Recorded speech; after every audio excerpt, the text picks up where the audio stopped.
Mesmo assentados, nós vamos acompanhar a leitura da palavra do Senhor, que nos diz assim: Chamou o Senhor a Moisés e da tenda da congregação lhe disse: Fala aos filhos de Israel e dize-lhes: Quando algum de vós trouxer oferta ao Senhor, trareis a vossa oferta de gado, de rebanho ou de gado miúdo.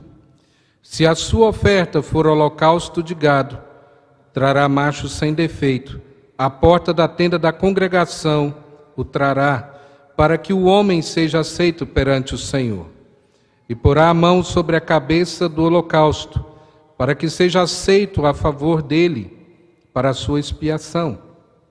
Depois imolará o novilho perante o Senhor, e os filhos de Arão, os sacerdotes, apresentarão o sangue e o aspergirão ao redor sobre o altar que está diante da porta da tenda da congregação. Então ele esfolará o holocausto e o cortará em seus pedaços. E os filhos de Arão, o sacerdote, porão fogo sobre o altar e porão em ordem lenha sobre o fogo. Também os filhos de Arão, os sacerdotes, colocarão em ordem os pedaços, a saber, a cabeça e o redenho, e sobre a lenha que está no fogo sobre o altar. Porém as entranhas e as pernas o sacerdote as lavará com água e queimará tudo isso sobre o altar. É holocausto, oferta queimada de aroma agradável ao Senhor. Se a sua oferta for de gado miúdo, de carneiros ou de cabritos para holocausto, trará macho sem defeito e o imolará ao lado do altar para o lado norte, perante o Senhor. E os filhos de Arão, os sacerdotes, aspergirão o seu sangue em redor sobre o altar. Depois ele o cortará em seus pedaços, como também a sua cabeça e o seu redenho. E o sacerdote os porá em ordem sobre a lenha que está no fogo sobre o altar. Porém as entranhas e as pernas serão lavadas com água, e o sacerdote oferecerá tudo isso, e o queimará sobre o altar. É holocausto, oferta queimada, de aroma agradável ao Senhor. Se a sua oferta ao Senhor for holocausto de aves, trará a sua oferta de rolas ou de pombinhos. O sacerdote a trará ao altar e com a unha lhe destroncará a cabeça, sem a separar do pescoço, e a queimará sobre o altar. O seu sangue ele o fará correr na parede do altar. Tirará o papo com suas penas e o lançará junto ao altar, para o lado oriental, no lugar da cinza. Rasgá-la pelas asas, porém não a partirá. O sacerdote a queimará sobre o altar, e em cima da lenha que está no fogo. É holocausto, oferta queimada, de aroma agradável ao Senhor. Vamos orar mais uma vez. Senhor nosso Deus, nós estamos na Tua presença e acabamos de ler uma porção da Tua palavra. Mas nós carecemos, ó Deus, da ação bendita do Senhor, por meio do Teu Espírito, esclarecendo, ó Deus, a Tua palavra e por meio do mesmo Espírito, aplicando, ó Deus, em nossa vida. Portanto, ó Deus, nós rogamos ao Senhor, edifica o Teu povo nessa noite, é a nossa oração em nome de Cristo Jesus.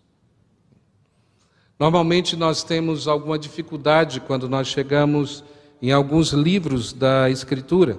Nós entendemos e exposamos algumas máximas que nós entendemos que a Escritura, toda ela é a palavra do Senhor, portanto nós olhamos para ela como um todo e nós falamos isso, é a nossa única regra de fé e prática, mas de tempos em tempos, e principalmente na nossa época e mais precisamente a partir ali dos anos 60 do século passado, nós tivemos alguns movimentos onde começou a esvaziar o sentido das Escrituras e, portanto, alguns textos passaram a ser, de certa forma, até ofensivos e alguns não gostam de olhar para um texto como esse e alguns hoje diriam, olha, para que leia um texto desse ou para que esse texto está nas Escrituras falando, às vezes, para alguns que se sentem extremamente ofendidos com tantos detalhes de como deveriam sacrificar esses animais. Nós vivemos um tempo assim, mas isso também não é novo, né? Os irmãos conhecem, sabem muito bem a história de Mahatma Gandhi. ele se encanta pelo Evangelho, quando fala a respeito de Cristo Jesus para ele fica completamente encantado, então ele pergunta aonde eu posso saber mais sobre Cristo Jesus, e alguém dá uma Bíblia para ele, e ele resolve ler a Bíblia completa, e ele começa a ler Gênesis, ele fica maravilhado, Êxodo, ele também fica extasiado, quando ele chega em Levítico, ele diz, eu fechei a Bíblia para nunca mais abrir. Não tem como eu crer em um Deus que permite que tais sacrifícios fossem realizados. Tudo isso ainda ecoa, talvez em alguns, mas quando nós olhamos para o livro de Levíticos, nós temos que lembrar de algumas coisas aqui. Primeiro que o nome aqui do texto, nós temos muito mais pela Septuaginta, mas o nome original do livro é a primeira frase do texto aqui, chamou o Senhor, é o nome do livro aqui de Levíticos. Nós temos também, a partir desse livro, alguns apontamentos daquilo que o Senhor queria para o seu povo, não apenas os holocaustos aqui, os sacrifícios que são descritos ao longo do texto de Levítico, a maneira como o povo deveria se portar diante do Senhor, tudo isso é relatado aqui em Levítico. Também nós temos aqui, principalmente, aquilo que é o estabelecimento dessa relação, ou de como que nós deveríamos nos aproximar de Deus. As pessoas elas já tinham tido vislumbre disso em Êxodo, quando a palavra do Senhor nos mostra, quando Deus se revela ao seu povo e chega próximo do seu povo, e ali eles percebem que com esse Deus eles não poderiam brincar, porque eles estavam diante de um Deus plenamente santo. E a palavra de Deus sempre nos mostrou e falava, olha, quando vocês entrarem na minha presença, ele tinha estabelecido a ordem, como tudo isso deveria ser feito. Os irmãos vão lembrar que quando Moisés sobe ao monte, ele manda cercar o monte ali e fala, olha, daqui para cima, se alguém passar desse limite, será morto na presença do Senhor.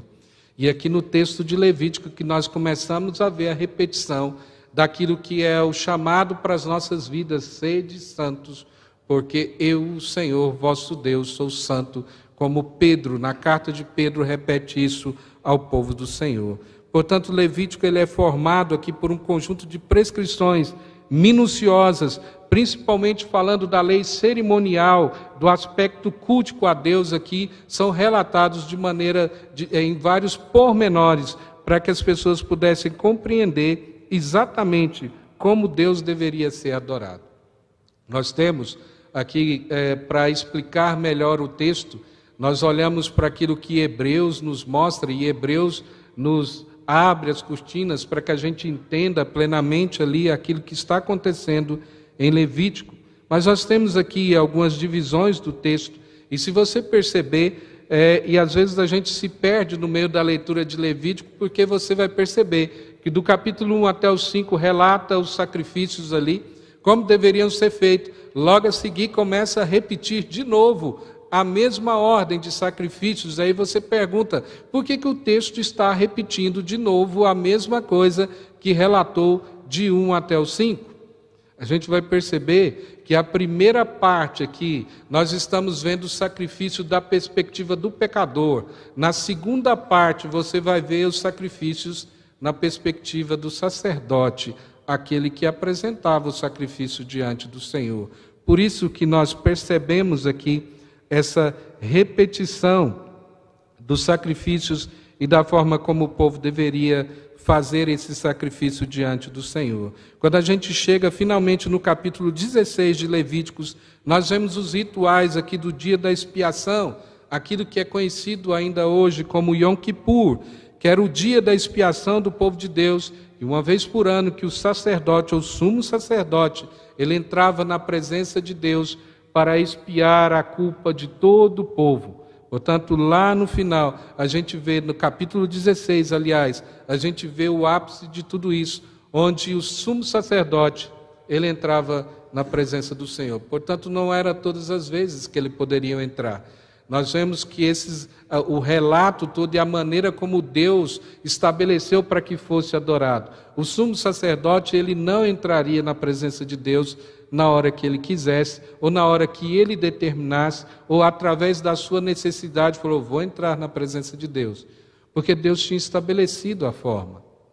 Era uma vez só que o sumo sacerdote entrava no Santo dos Santos, na presença do Senhor, e não sem antes cumprir uma série de rituais por ele mesmo, como diz Hebreus, que o sumo sacerdote pecador como era, se ele não cumprisse o ritual de expiação por ele mesmo primeiro, ele também seria fulminado na presença do Senhor ao entrar no Santo dos Santos.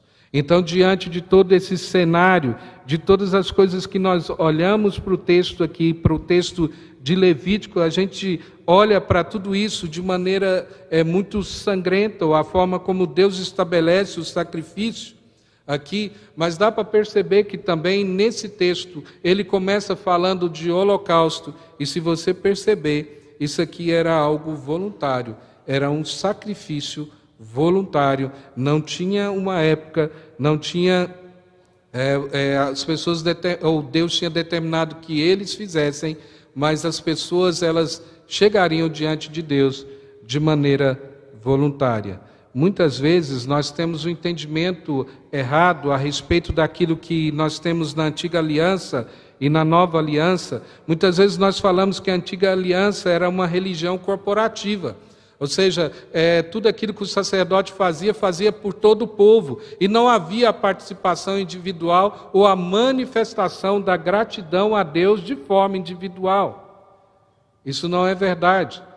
Basta se ver que naquilo que era o principal sacrifício aqui, que era o holocausto, isso era de maneira voluntária. Assim nós vemos que também no Novo Testamento, não é que no Antigo Testamento, aliás, era corporativo e externo, a gente vê que no Novo Testamento, ou na Nova Aliança, a religião também, ou aquilo que Deus propõe para o povo, é pessoal, né, é interno, da mesma maneira como estava no Antigo Testamento. Então nós não podemos fazer essa dicotomia de que o Antigo Testamento prescreve de uma forma, agora na Nova Aliança de outra maneira. Nós temos uma continuidade no princípio estabelecido por Deus para que nós pudéssemos chegar até Ele. Então nós temos aqui sendo descrito a partir de agora o sistema cerimonial, que é uma das partes da lei que nós conhecemos no Antigo Testamento. É uma das partes dessa lei que é relatado na palavra do Senhor. Nós temos a partir de agora esse sistema cerimonial. E a gente se pergunta para que servia o sistema cerimonial. Basicamente estava ligado a essa relação de culto a Deus. A lei cerimonial foi estabelecido exatamente nesse sentido, para que pudesse normatizar a forma como o povo de Deus chegasse à presença dele. Portanto, o sistema de ritual de sacrifícios serviria como meio para ajudar os crentes nessa experiência da presença de Deus, ou na forma como eles chegariam ali. Você vai notar que no texto, 3 vezes nessa passagem, o texto ele mostra uma frase que diz que o Senhor Deus ficou satisfeito, literalmente no texto se traduzir, Deus ficou satisfeito com o aroma calmante dos sacrifícios. Por 3 vezes isso se repete no primeiro capítulo aqui de Levítico. Portanto, essa era a ordem e era aquilo que Deus tinha estabelecido para o seu povo. E aquilo que Moisés entendia diante de tudo aquilo que já tinha sido revelado a ele e a forma como ele tinha se relacionado com Deus. É por isso que Moisés chega em determinado ponto do caminho e ele diz para Deus: se o Senhor não vai subir conosco, não vale a pena. Você não vai estar no nosso meio, então apenas nos mate aqui.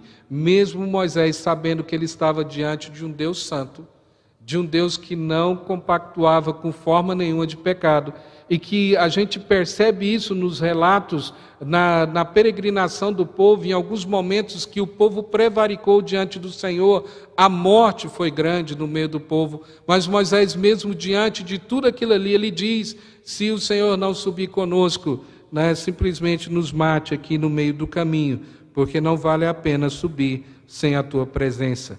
Mas ainda o sistema cerimonial nos forneceu um meio de dar graças a Deus, ou seja, um coração grato é feito de um coração satisfeito. E era isso que o povo de Deus deveria entender quando ele chegasse diante de Deus para todas essas celebrações.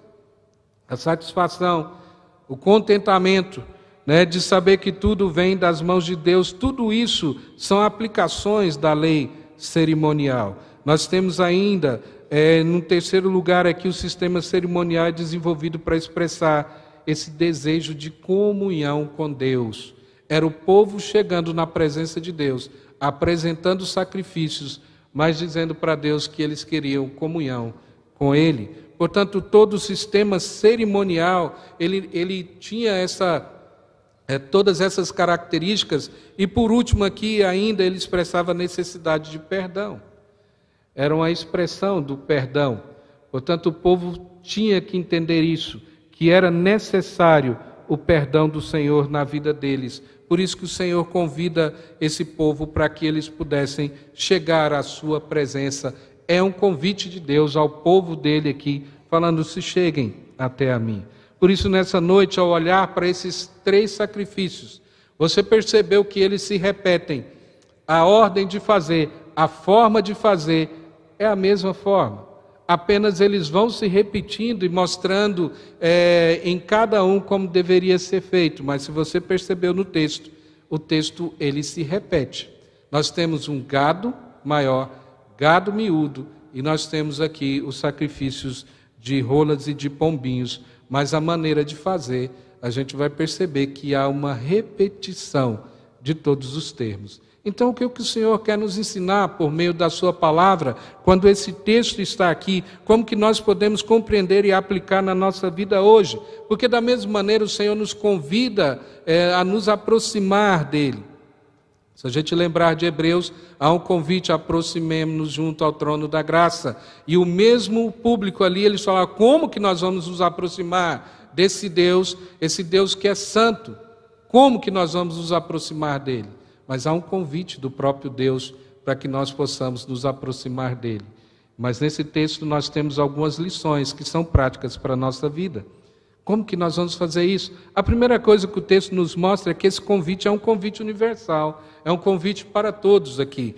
Se você notar, na divisão aqui dos termos, primeiro as oferendas queimadas do rebanho, depois do versículo 10 a 13, a oferta queimada do rebanho miúdo, e do verso 14 a 17, as oferendas dos pássaros aqui, você vai ver 4 sessões no texto se repetindo. Primeiro o convite, a forma que deveria ser, e depois as 3 outras graduações aqui de sacrifícios, de como deveria se fazer diante do Senhor. Claramente nós vamos perceber o que Deus está estabelecendo aqui. O convite de Deus é universal, é para todos, ou seja, todos teriam condições de chegar diante de Deus para oferecer um holocausto. Naquilo que é estabelecido no texto, ou seja, aqueles que tinham mais posses, eles chegariam na presença do Senhor e teriam condições de apresentar o gado, aquele que era maior. Aqueles que tinham menos posses apresentariam um gado miúdo, mas aqueles que não tivessem posses também não estariam longe da presença do Senhor. Eles poderiam apresentar pássaros ali na presença do Senhor. Então o convite, a gente percebe que o convite ele é universal. Deus não coloca o sacrifício de tal forma que somente alguns pudessem participar. A gente vê isso ao longo do texto, a palavra de Deus nos mostrando em Levíticos que Deus fez isso para que tanto aqueles que eram ricos, aqueles que eram pobres pudessem participar do holocausto e eles pudessem chegar na presença do Senhor, pudessem ter comunhão com Ele. Portanto, o convite é universal. E essa é uma das primeiras características aqui do holocausto. Ou seja, ninguém poderia dizer: olha, eu não tenho como chegar na presença do Senhor. Eu não tenho como oferecer sacrifício diante do Senhor. Eu não tenho como agradecer ao Senhor porque eu não tenho posse nenhuma. O texto é estabelecido de tal forma, a lei cerimonial é estabelecida de tal forma por Deus, que Ele coloca isso de maneira tão clara e aberta, fala: olha, todos têm condições de chegar até mim. Portanto, não era não chegar diante de Deus, não era por causa das posses, porque todos poderiam chegar na presença do Senhor. Se você observar o verso 1, nós lemos: então o Senhor chamou a Moisés e falou com ele da tenda da reunião, dizendo: fala aos filhos de Israel e diga-lhes: quando qualquer homem de vós der oferenda ao Senhor, você trará a sua oferenda de animais do rebanho ou do rebanho, e a seguir ele começa a relatar tudo aquilo que deveria se fazer. Portanto, nós devemos atentar para isso. A primeira coisa que Deus estabelece é que esse convite seja universal e que todos possam atendê-lo. Mas nós ainda aprendemos outra coisa nesse texto. Se você olhar, você vai perceber que esse ato todo, a lei cerimonial, como eu disse, ela está relacionada com o culto e a adoração ao Senhor. E aqui nós aprendemos uma outra lição. A maneira como nós devemos adorar o Senhor e como nós devemos nos aproximar é determinado por Ele mesmo. Todos os detalhes. Em todos os detalhes é Deus que determina a forma como nós devemos nos chegar a Ele. Portanto, a adoração aqui, Deus se importa sim como nós o adoramos. Deus se importa com a forma como nós fazemos isso na presença do Senhor. E é Ele que determina tudo isso. É Ele que fala todos os detalhes, a maneira, a forma, tudo que se deve fazer, é Deus quem determina por meio da sua palavra. Por isso que nós não temos liberdade ou abertura de estabelecer qualquer que seja elementos de um culto, se a palavra de Deus não prescreve. Há um princípio da teologia reformada que diz: aonde a palavra de Deus se cala, eu não faço, porque eu corro o risco de trazer fogo estranho na presença do Senhor. Mas nós vivemos num contexto evangélico maior, onde as pessoas usam o inverso. Eles dizem: se a palavra de Deus não proibiu expressamente, eu faço. E às vezes, por não entender os princípios, ou a essência do culto a Deus, e a maneira como Deus estabelece tudo isso, nós começamos a importar uma série de coisas para dentro da adoração, ou do culto a Deus, muito mais de acordo com o nosso coração, de acordo com a nossa vontade, do que exatamente da maneira como Deus estabeleceu. Por mais que seja, às vezes, doloroso para nós, às vezes nós achamos que nós temos uma criatividade muito grande. Fala, mas se nós fizermos isso? E que tal se nós pensarmos em fazer outra coisa diferente? Que tal no nosso culto a gente incrementar com algumas coisas? Isso já aconteceu ao longo da história. Ao longo da história a igreja vem se debatendo com isso, dizendo, mas é expressão do coração. Essas ideias que nós falamos, mas é do fundo do meu coração. Diante de Deus isso não serve. Ele fala, mas é do coração, Deus não vai rejeitar, porque eu fiz pensando coisas boas, eu fiz tendo intenção boa. A palavra de Deus vai nos mostrar que Deus não aceita adoração que não for da forma como Ele mesmo prescreveu. Por causa do pecado da autonomia no nosso coração, muitas vezes nós nos debatemos com esse princípio, porque nós achamos sim que há uma forma melhor da gente adorar o Senhor. Nós temos um princípio litúrgico, um princípio regulador de culto, que nós seguimos isso. Portanto, a forma como nós adoramos ao Senhor, por mais que alguns achem que foi, normalmente algumas pessoas falam, não, o pastor que inventou aquela ordem, Nós temos uma ordem litúrgica ali, que é colocada quase todos os domingos, e você já está acostumado a entrar na presença do Senhor e olhar para a forma como é feito. Já se perguntaram por quê? Porque a palavra de Deus nos mostra que essa é uma ordem lógica, ou seja, eu chego na presença do Senhor e reconheço quem Ele é. Reconheço quem é o Senhor. Portanto, ao reconhecer quem é o Senhor, nós percebemos que Ele é santo. E quando nós percebemos que Ele é santo, nós nos reconhecemos completamente pecadores na Sua presença. E nós nos prostramos diante dEle.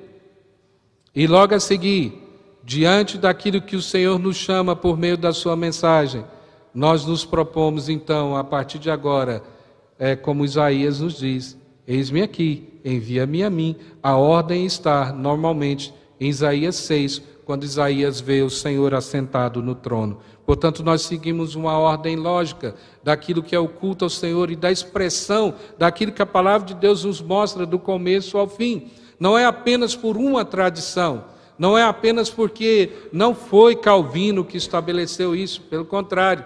Alguns sempre vão achar que igreja presbiteriana, tudo que estabeleceu foi Calvino. Não, não foi.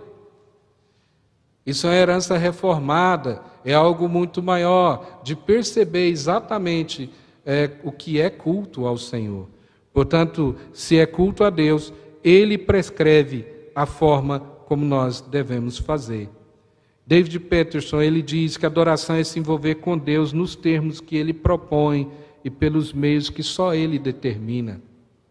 É Deus quem faz, é Deus que estabelece a forma como nós devemos nos envolver com Ele e a forma como nós devemos chegar na presença do Senhor. Portanto, esse é um princípio de adoração que nós não podemos esquecer jamais, que a palavra do Senhor nos mostra em todos esses rituais aqui. Se você notar, o sacerdote, ele não poderia mudar uma vírgula daquilo que Deus tinha determinado.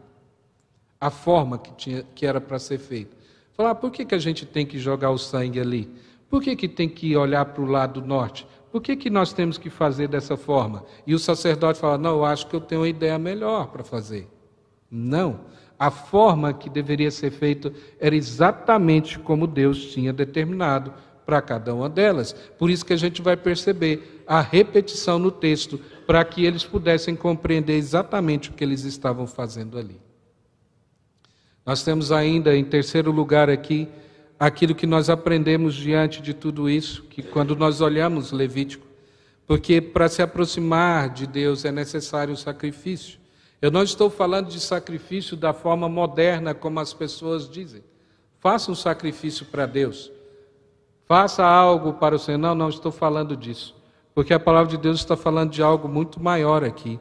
Mas para se aproximar do Senhor, de fato, é necessário um sacrifício. Se você olhar no texto, nós estamos na descrição daquilo que é chamado holocausto aqui. E que a gente olha para tudo isso e literalmente significa queimar uma oferta que suba a fumaça diante do Senhor. Aquilo que acontecia ali era algo que Deus tinha estabelecido. Portanto, é um holocausto na presença do Senhor, um sacrifício diante do Senhor. Este é um único dos 5 grandes sacrifícios aqui, que é totalmente dado ao Senhor.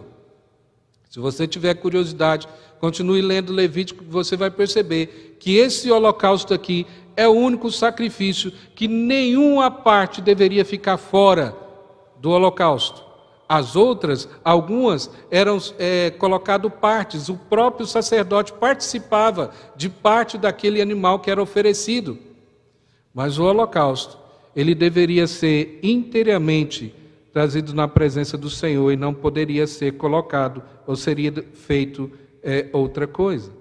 Se a gente olha para tudo aquilo que está acontecendo aqui, nós começamos a compreender qual que é a redenção e a obra que o Senhor está fazendo por meio do povo de Deus no Antigo Testamento, e que o cumprimento do holocausto era exatamente o apontamento para Cristo Jesus. Então, quando vocês perguntam, ou às vezes se perguntam, como que o povo do Antigo Testamento era salvo? Por meio de Cristo. Da mesma forma, por meio de Cristo. A ligação é essa. Ou seja, aquilo que Deus está fazendo é exatamente isso. É por meio dessa aliança que foi derramada em favor de nós. Quando a gente olha, então, quando Cristo Jesus, Ele está falando na ceia do Senhor, você vai perceber que é exatamente o holocausto aqui. O texto diz, isso é meu corpo que é dado por vós, e este é o sangue da aliança que foi derramado por você. São as 2 partes aqui do holocausto. O corpo que era colocado ali no sacrifício e o sangue que era derramado no altar. Portanto, aquilo que está acontecendo é apontando para Cristo Jesus. Está apontando para aquilo que aconteceria em Cristo Jesus por mim e por você. Portanto, é por causa desse holocausto e daquilo que Deus determinou e daquilo que Deus fez que nós temos hoje a redenção. Paulo, ele utiliza essas palavras quando lá em Romanos 12, verso 1 e 2, ele diz, façam-se como sacrifícios vivos, aceitável para Deus, colocando na mesma linguagem de Levítico aquilo que nós deveríamos fazer diante do nosso Senhor sempre. Por isso, diante desse texto, ao olhar para esse texto, não olha apenas pelas figuras dos animais sendo mortos, Mas olhe agora, se a gente muitas vezes se sente aqui, olha para o texto e fala, como que isso foi possível? Há um sacrifício que iria acontecer muito pior. Foi Cristo Jesus. Esse holocausto aponta para aquilo que aconteceria em Cristo Jesus. Portanto, para que houvesse redenção, para que eu e você tivesse possibilidade de salvação, era necessário que um sacrifício sangrento acontecesse, que era o sacrifício de Cristo Jesus. Então, antes, muitas vezes, de ficar alarmado com o texto mostrando os sacrifícios aqui, nós estamos olhando para frente agora e nós já temos esse cumprimento e nós sabemos o que aconteceu com Cristo Jesus. Ele foi oferecido em holocausto para que eu e você tivéssemos a redenção. Portanto, ao olhar para esse texto, nos enche então de alegria de saber que a promessa se cumpriu. Mas eu gostaria de lembrá-los nessa noite que esse é um convite para todos. O Senhor nos convida. É um convite universal. Qual desculpa que nós vamos usar para chegar na presença dEle ou para nos rendermos a Ele? É um convite universal. Aquilo que a palavra de Deus nos diz que é exatamente isso. Nós não precisamos de nada e não temos nada para oferecer diante do Senhor. Porque é Ele que determina como nós vamos também nos aproximar dEle. Muitas vezes nós queremos levar alguma coisa. Se você perceber, aquilo que a palavra de Deus nos fala, aquilo que é o cristianismo, é completamente oposto de qualquer religião. Completamente oposto. As outras religiões vão te chamar a trazer alguma coisa para aplacar a ira dos deuses. O que você pode dar? O que você pode fazer? Já aquilo que a palavra de Deus nos apresenta é exatamente o oposto. É apenas você se apresentando diante do Senhor e aceitando o convite da graça, sem nada nas mãos. Mas a forma de aproximar diante dele, lembre-se sempre, foi determinado por ele mesmo. E há necessidade do sacrifício. Esse sacrifício perfeito já foi feito. Foi Cristo Jesus. Portanto, nada daquilo que nós possamos fazer, isso pode trazer salvação para a nossa alma.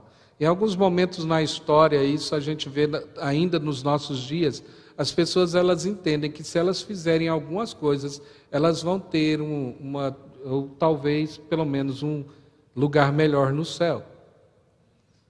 Fala, não, eu fiz, eu cumpri isso. Mas isso não é evangelho. Isso não é o evangelho que é apresentado nas Escrituras. Por isso, antes da gente ir embora para as nossas casas, eu quero aplicar algumas coisas aqui à nossa vida.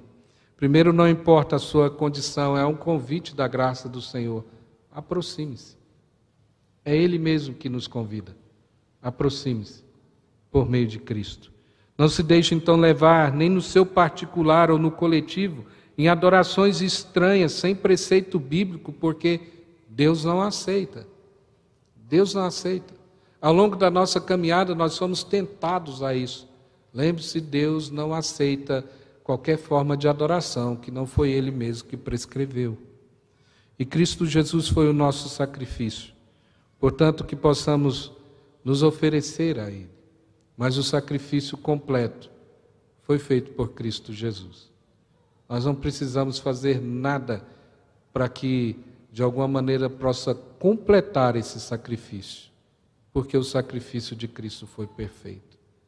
Por isso, nessa noite, que nós possamos ir para casa, se você já entendeu o Evangelho, que o nosso coração se encha de alegria por saber que Cristo Jesus morreu em nosso lugar e em nosso favor. E nós temos a redenção, e nós podemos entrar na presença de Deus sem sermos fulminados na presença dEle. Isso não é maravilhoso? Saber que em Cristo nós entramos na presença de Deus. E Ele nos vê perfeitos ainda, nos vê santos, completamente santos. Mas se você ainda não compreendeu o Evangelho, quem sabe esse seja o dia para que você compreenda que somente pelo sacrifício de Cristo Jesus, e é crendo nele, é por meio dele, que você pode ter realmente a redenção dos seus pecados. Que Deus tenha misericórdia de nós e que Deus nos abençoe, em nome de Jesus. Vamos orar?